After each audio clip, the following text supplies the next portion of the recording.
Hermanos, buenos días. Hoy vamos a estudiar Daniel capítulo 4. Va a ser nuestro último sermón de Daniel.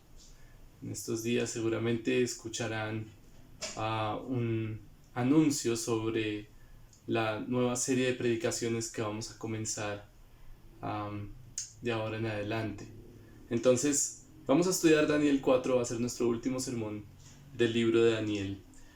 Les pido que detengan el video y lean en casa este pasaje. Es un pasaje largo, así que prefiero que lo lean ustedes y luego seguimos con el sermón.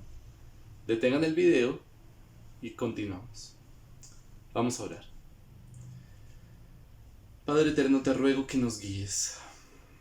Te suplico que al meditar en este pasaje y al pensar en tu reino, en lo grandioso que eres y lo pequeños que somos nosotros, tú seas exaltado, oh Dios, seas glorificado y nosotros seamos transformados al ser expuestos a tu palabra y ser confrontados con tu santidad.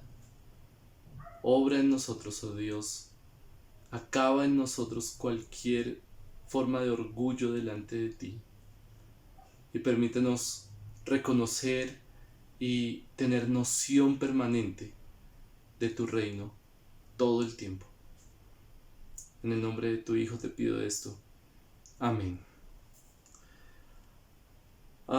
Hace unos meses, un policía en Villavicencio demandó a la institución, demandó a la Policía Nacional por hacerlo o por obligarlo a cantar el himno de la institución y declarar el código de policía que incluye la palabra Dios. Este policía es ateo, así que demandó a la institución y ganó. Y no pudieron ponerle ningún problema por negarse a cantar el himno de la policía o declarar el código de policía. Pero lo que me llamó la atención de esa noticia es que este hombre recibió apoyo de una asociación de ateos. De hecho, el artículo decía como la Asociación de Ateos de Bogotá. Se llama Bogotá Atea. Y entré a la página de esta asociación a buscar qué es lo que buscan, qué es lo que hacen, qué es lo que ellos quieren como asociación. Y ellos se describen de esta manera: es una ONG orientada a la difusión del pensamiento crítico y racional y la defensa del Estado laico. Y luego dicen cuál es su visión o su misión, tal vez. Esto es, así es como lo presentan: realizar actividades para la promoción, difusión y divulgación en el razonamiento crítico, racional, científico, así como el laicismo estatal, el Estado no confesional y la imposición de ideas religiosas ni teístas en el espacio público. Lo que me parece interesante de ese párrafo es que para ellos el pensamiento teísta es contrario al razonamiento crítico, racional y científico. En otras palabras, si uno cree en Dios, no es racional. Eso es exactamente de lo que Nabucodonosor quiso advertir a todas las naciones a través de su carta. Porque no sé si se dieron cuenta, al leer el pasaje, Daniel 4 es una carta. Y es una carta de uno de los reyes más poderosos que ha existido en la historia de la humanidad, Nabucodonosor II el Grande, el rey del imperio de Babilonia en su tiempo dorado. Y esta carta cuenta algo que le pasó a Nabucodonosor, cuenta una experiencia dramática que él tuvo. Miren el versículo 1 y versículo 2, dice: Nabucodonosor, rey, a todos los pueblos, naciones y lenguas que habitan en toda la tierra, que abunde vuestra paz. Esa es la introducción típica de una carta. Y luego dice el versículo 2, me ha parecido bien declarar las señales y maravillas que ha hecho conmigo el Dios Altísimo. Entonces Nabucodonosor escribe una carta para todas las naciones contando su experiencia, qué es lo que le ha sucedido. Y su conclusión, o en realidad son dos conclusiones que tiene esa carta, son las siguientes. El reino de Dios es eterno y nadie puede igualarse a Dios. El reino de Dios es eterno y nadie puede igualarse a Dios. Para Nabucodonosor, la visión de la Asociación de Ateos de Bogotá sería una locura. Porque después de esa experiencia, su conclusión es, el reino de Dios es eterno, del Dios de la Biblia. El reino de Dios es eterno y nadie puede igualarse a Dios. Esas son las dos conclusiones de Nabucodonosor en su carta. Esas son las dos conclusiones que él obtuvo después de esa experiencia dramática que tuvo. Así que el mensaje que quiero darles a ustedes con esa carta y con esas conclusiones de Nabucodonosor es el siguiente. Tengan cuidado, hermanos, tengan cuidado de perder la noción del reino de Dios, porque es como perder la cordura. Tengan cuidado de perder la noción del reino de Dios, porque es como perder la cordura. Y a ese mensaje quiero que lleguemos a través de las conclusiones de Nabucodonosor. El reino de Dios es eterno y nadie puede igualarse a Dios. Comencemos entonces con la primera conclusión de Nabucodonosor. Nabucodonosor, como ustedes ya leyeron, tuvo una experiencia dramática en la que se volvió loco. Se volvió como un animal. Pero todo eso lo lleva a concluir algo. En realidad, el centro del pasaje no está en la experiencia de Nabucodonosor, sino en la conclusión que él obtuvo. Y la conclusión es evidente desde el principio, es enfática. Versículos 2 y 3. Me ha parecido bien declarar las señales y maravillas que ha hecho conmigo el Dios Altísimo. Cuán grandes son sus señales y cuán poderosas son sus maravillas. Su reino es un reino eterno y su dominio de generación en generación. Entonces, antes de comenzar a narrar la experiencia que tuvo, Nabucodonosor aclara, miren, hacia allá voy. El dominio de Dios es eterno. El reino de Dios es de generación en generación. ¿Y cómo sabemos que es el punto que Nabucodonosor quiere enfatizar? Bueno, porque al final de su carta, ya cuando él termina de contar su experiencia y todo lo que le sucedió, escribe esto, versículo 34.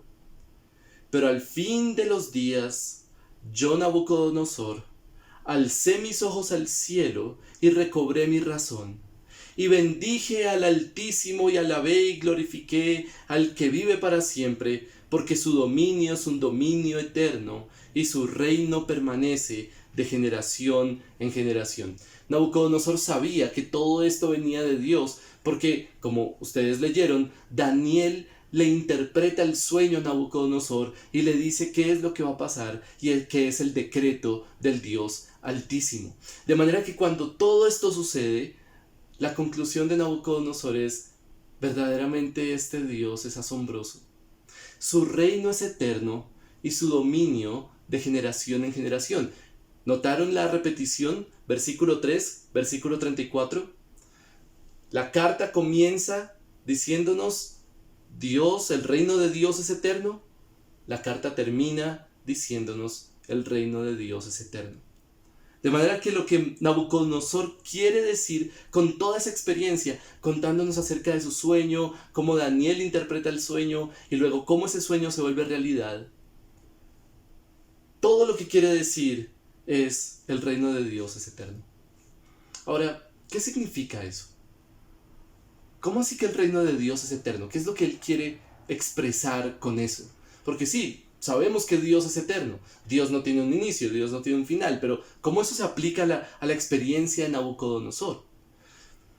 Creo que lo que Nabucodonosor está tratando de decir con esto es que el reino de Dios está ahí siempre. Y el problema es no reconocer ese reino. No ser conscientes de que ese reino está ahí.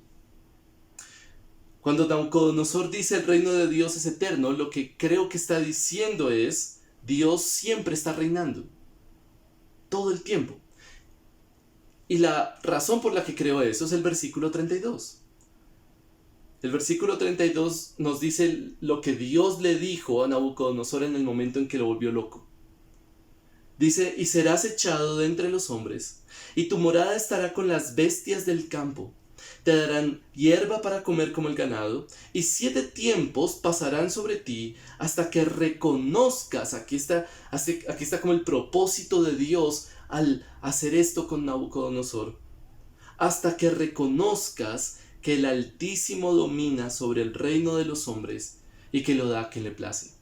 El problema de Nabucodonosor es que no reconocía el reino de Dios.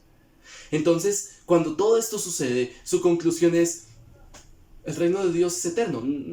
De generación en generación, Él está ahí. Pueden pasar generaciones en el reino de los hombres, pero Dios sigue reinando. El reino de Dios está siempre, es permanente, es eterno y no cambia. Dios siempre está reinando. No importa los reyes que estén en la tierra, no importa la nación más poderosa que haya de turno, no importa el imperio que esté en ese momento gobernando, no importa si el que está reinando es un virus o es una nación o un partido político, no importa. Dios sigue reinando. El reino de Dios permanece para siempre. El rey de Babilonia, el rey más poderoso que existía en ese tiempo y uno de los reyes más poderosos que ha existido en nuestra historia, tenía que reconocer que el Dios Altísimo es el que le había dado ese reino. De manera que no importa si él estaba reinando, ese reino le había sido dado por Dios. Y Nabucodonosor no era consciente de eso. De manera que Dios hizo que lo entendiera, que reconociera su reino. Nabucodonosor no tenía noción de la realidad del reino de Dios, dominando sobre todas las cosas permanentemente. Y por eso su conclusión es, el reino de Dios es eterno. Esa es una tendencia que todos tenemos. Es fácil pensar en Nabucodonosor y decir, bueno, yo sí creo que Dios está reinando. En realidad, la pregunta no es si usted cree que Dios está reinando. La pregunta es si usted tiene esa noción del reino de Dios permanentemente. Y por mi propia experiencia puedo saber que nuestra tendencia es a olvidar que Dios está reinando. Nuestra tendencia es a reconocer primero nuestros méritos, por ejemplo. Cuando logramos algo, cuando algo sale bien, nuestra tendencia es primero a reconocer que nosotros merecemos algo. Nuestra tendencia es buscar solucionar los problemas por nosotros mismos antes de acudir a Dios. Esa es nuestra tendencia natural. Buscamos cómo solucionar las cosas nosotros, olvidando que Dios está reinando. Nuestra tendencia es afanarnos por lo que hacen los gobernantes de este mundo. Y claro, por supuesto, no significa que debemos estar de acuerdo con todo lo que hacen los gobernantes de este mundo, pero llega un momento en el que ese afán por contradecir a los gobernantes de este mundo se vuelve una forma en la que le estamos diciendo a Dios que Él se equivoca. Es esa tendencia a olvidar que Dios está gobernando, que finalmente todo entra bajo su reinado. Nada se escapa de su voluntad. Nuestra tendencia natural es a perder la noción del reino de Dios. Y hermanos, eso es como perder la cordura. Eso es como volverse loco. ¿Por qué? ¿Qué es volverse loco? ¿Qué es perder la cordura? Bueno, es básicamente perder la noción de la realidad. Una persona que está loca es una persona que no es consciente de la realidad y no actúa coherentemente con la realidad. La realidad es que Dios está reinando. Y cuando nosotros no somos conscientes de la realidad del reino de Dios, y cuando no tenemos noción, cuando perdemos la noción del reino de Dios, es como si perdiéramos la cordura. Es como si nos volviéramos locos, porque hemos perdido la noción de la realidad de la existencia. No importa qué esté sucediendo en el mundo, no importa quién esté haciendo estragos en el mundo, Dios sigue reinando. Y en el momento en que perdemos esa noción, estamos actuando, estamos pensando como locos, como Nabucodonosor cuando se volvió como un animal. Por supuesto, no es fácil mantener esa cordura. No es fácil mantener la noción del reino de Dios. ¿Por qué? Porque no lo vemos. Es la misma dificultad que tenía Nabucodonosor y que tenía cualquier judío en el tiempo del exilio para reconocer el reino de Dios. Piense por un momento en Nabucodonosor.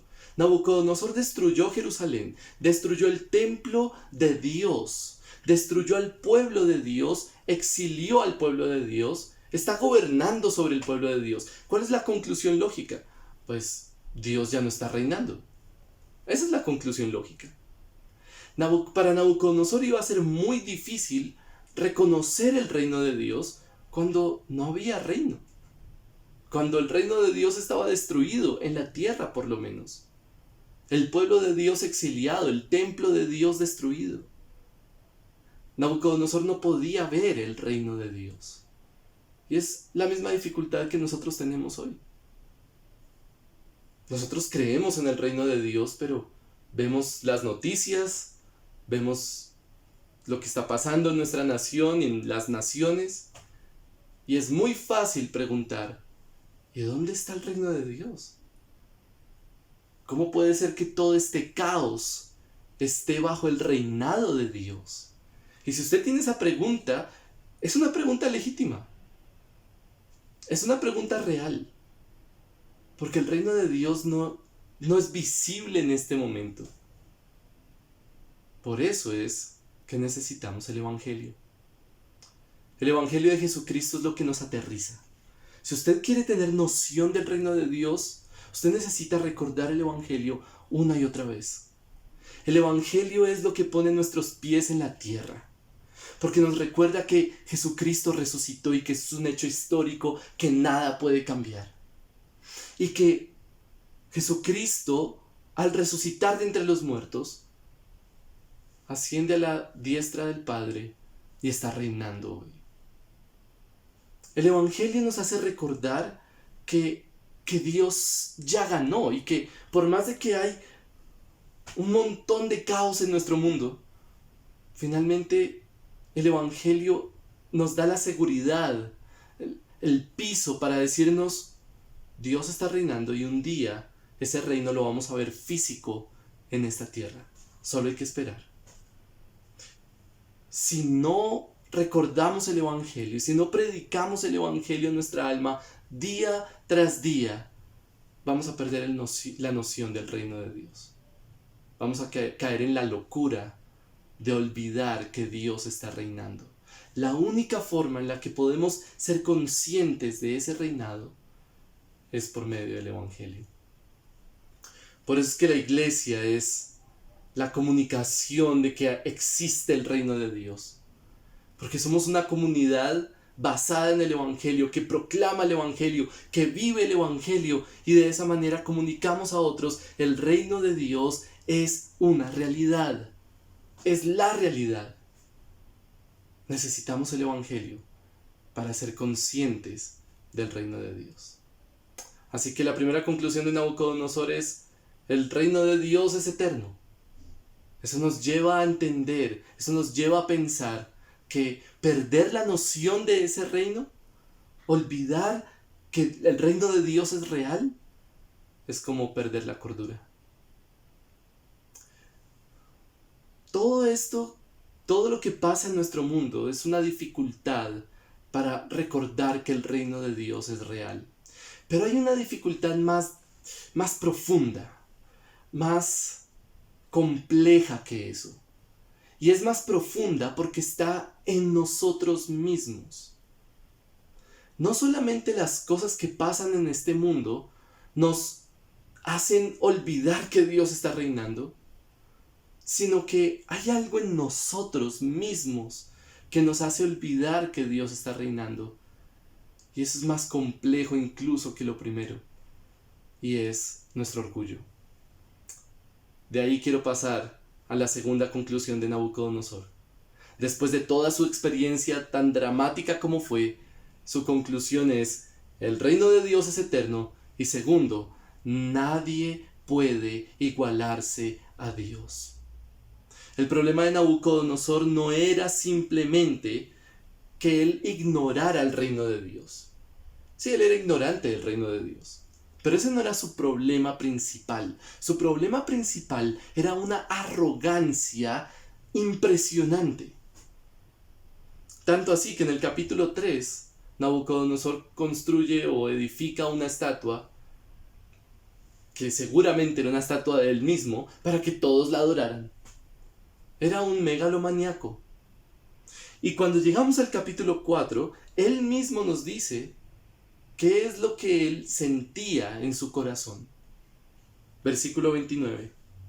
12 meses después, paseándose por la azotea del palacio real de Babilonia, el rey reflexionó y dijo, miren la reflexión de Nabucodonosor: ¿no es esta la gran Babilonia que yo he edificado como residencia real, con la fuerza de mi poder y para gloria de mi majestad? Yo creo que ninguno de nosotros ha hablado así. De pronto hemos sentido así, hemos pensado así, pero llegar a hablar así, esto lo he hecho para la gloria de mi majestad. Es una arrogancia tremenda. Después de que Nabucodonosor se recupera de su locura, él escribe en el versículo 35, todos los habitantes de la tierra son considerados como nada, ante Dios, por supuesto. Todos los habitantes de la tierra ante Dios son considerados como nada. Mas Él actúa conforme a su voluntad en el ejército del cielo y entre los habitantes de la tierra. Nadie puede detener su mano ni decirle ¿qué has hecho? La conclusión de Nabucodonosor es que somos insignificantes delante de Dios. La conclusión de Nabucodonosor es: el reino de Dios es eterno. Y eso implica además que nosotros somos nada ante Él. No que no seamos, no que Dios no nos valore, porque Dios nos valora. Dios valora a sus criaturas. Y de hecho el ser humano es la creación más importante de Dios. Pero cuando comparamos al ser humano con Dios, no somos nada. Absolutamente nada. Esa es la conclusión de Nabucodonosor. Él puede humillar a los que caminan con soberbia. Así termina el capítulo. Versículo 37. Ahora yo, Nabucodonosor, alabo, ensalzo y glorifico al Rey del cielo, porque sus obras son todas verdaderas y justos sus caminos. Él puede humillar a los que caminan con soberbia. Él humilla a los orgullosos. Hermanos, la más profunda pérdida de la razón, la más profunda locura, pérdida de la cordura, es andar con soberbia en un mundo creado por un Dios como el Dios de la Biblia. Creer en Dios elimina completamente la posibilidad del orgullo. No puede existir. Delante de Dios no puede existir el orgullo. Nadie va a llegar delante de Dios un día y se va a sentir orgulloso, se va a exaltar a sí mismo. Nadie. Delante de Él no puede existir el orgullo, porque Él es demasiado, extremadamente glorioso y majestuoso. Y hermanos, de eso todos somos culpables. Todos nosotros somos orgullosos. No hay nadie en este mundo que pueda decir que es humilde verdaderamente o completamente. Todos hemos sentido que nuestros logros son por nosotros. Todos. Todos hemos sentido que merecemos más que los demás. Todos hemos sentido que no merecemos pasar por una mala condición, una mala situación. Todos hemos renegado por alguna condición y dificultad que enfrentamos. Hermanos, llega un punto en el que renegar o quejarnos por lo que nos pasa es decirle a Dios, ¿qué estás haciendo? Versículo 35, Nabucodonosor concluye, nadie puede decirle a Dios, ¿qué haces? Nadie. Nadie puede igualarse ante Dios, pero llega un momento en el que nuestra queja se convierte en una forma de decirle a Dios, ¿qué haces? Hasta allá puede llegar nuestro orgullo. Y eso es locura. Eso es perder la cordura. Perder la noción del reino de Dios es perder la noción de que todo es por Él y para Él. Es perder la noción de que todo lo que sucede es porque Él lo planea y nosotros no tenemos ninguna autoridad para pararnos delante de Él y decirle, ¿qué haces? Por eso necesitamos el Evangelio. El Evangelio humilla. El Evangelio es humillante. Bien dicen que lo único que nosotros pudimos aportar para nuestra salvación es nuestro pecado. El Evangelio nos recuerda que no somos capaces de salvarnos a nosotros mismos. El Evangelio nos recuerda que necesitamos a otro que venga y nos salve. Que necesitamos que otro muera por nosotros, porque nosotros, si morimos, estamos perdidos completamente. El Evangelio nos recuerda que necesitamos a un Dios poderoso que nos saque de nuestro pecado, porque nosotros no podemos salir de nuestro pecado por nosotros mismos. Nosotros ni siquiera podemos creer en el Evangelio por nosotros mismos. Necesitamos al Espíritu de Dios que nos capacite para creer. Somos nada ante Dios. Verdaderamente el Evangelio nos hace ver insignificantes. Y al mismo tiempo nos muestra el glorioso amor de Dios al enviar a su Hijo de tal manera que nos humilla. Si no tenemos a Cristo, estamos perdidos. Nada de nuestros recursos, ninguno de nuestras capacidades es suficiente. Necesitamos a Jesucristo.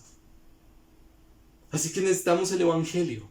Necesitamos el Evangelio para cantar con el apóstol Pablo, oh profundidad de las riquezas, de la sabiduría y del conocimiento de Dios. Cuán insondables son sus juicios e inescrutables sus caminos. Porque ¿quién entendió la mente del Señor? ¿Quién llegó a ser su consejero? ¿O quién le ha dado el primero para que le tengan que recompensar? Porque de Él, por Él y para Él son todas las cosas. A Él sea la gloria por los siglos.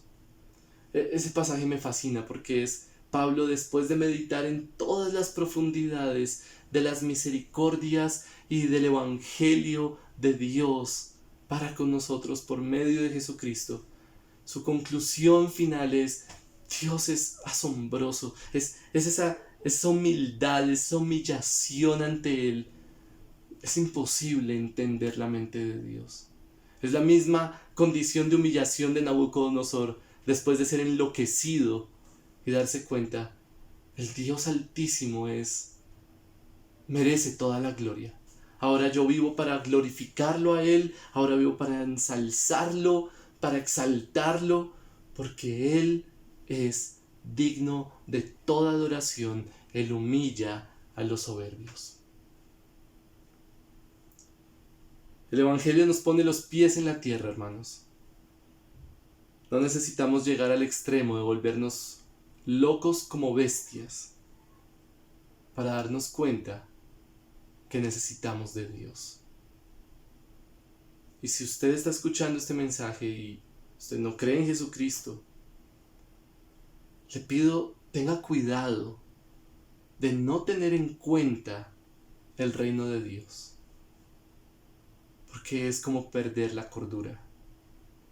Usted no tiene que llegar a la locura extrema para darse cuenta de que Cristo es el Señor. Cree en Él. Hoy es el día para creer. Es posible que al escuchar la visión de la Asociación de Ateos de Bogotá, usted se haya asombrado. Me imagino a varios hermanos diciendo, uy, terrible o algo así. Pero este pasaje nos hace preguntar cuántas veces hemos actuado y hemos vivido como ateos, aún llamándonos cristianos, perdiendo la noción de que Dios está reinando, igualándonos a Dios, pensando que todo es por nosotros y para nosotros, olvidando que Él gobierna sobre todas las cosas, no importa lo que esté pasando. ¿Cuántas veces hemos vivido como ateos, perdiendo de vista el reino de Dios? Que el Señor nos ayude, hermanos, a recordar que su reino es un reino eterno y que su dominio es de generación en generación. Vamos a orar. Padre eterno, te ruego que este mensaje produzca salvación en aquellos que no la tienen, santificación, transformación, cambio en aquellos que de alguna forma están perdiendo de vista que tú gobiernas. Hay tantas cosas, oh Dios, que hay en este mundo y en nosotros, en nuestros corazones, que nos hacen olvidar que tú estás reinando. Padre, por favor, guárdanos de olvidar, de perder la noción de tu reino. Guárdanos de la locura. Te ruego que tu evangelio nos mantenga con los pies en la tierra, recordando que tú reinas siempre. Te doy gracias por este pasaje, gracias por la carta de Nabucodonosor, y te ruego que la uses para transformar nuestra mente y nuestro corazón. Te lo pido en el nombre de nuestro Señor Jesucristo. Amén. El Señor los bendiga.